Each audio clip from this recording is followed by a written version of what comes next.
nañu xool bés yu rafet di président séq ak ñoom ñëpp. d'accord comprendre la. ñu jàppale choix président bi parce que li ñuy def nii defuñu ko Amadou Ba. d'accord mais ñoom Macky Sall la ñuy défier te loolu baaxul. d'accord alors maam.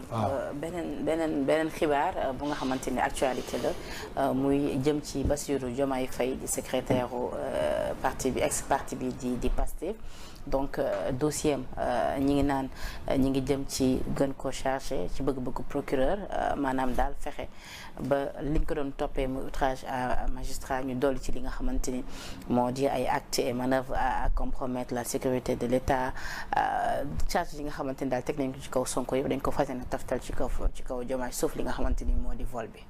xam nga sawaay man dama koy wax fii man du ma yéene nit kaso du ma yéene nit dee Ousmane Sonko yéenewu ma ko kaso yéenewu ma ko dee Diomaye Faye yéenewu ma ko mais lu waay ren di sa loxo lay nàcc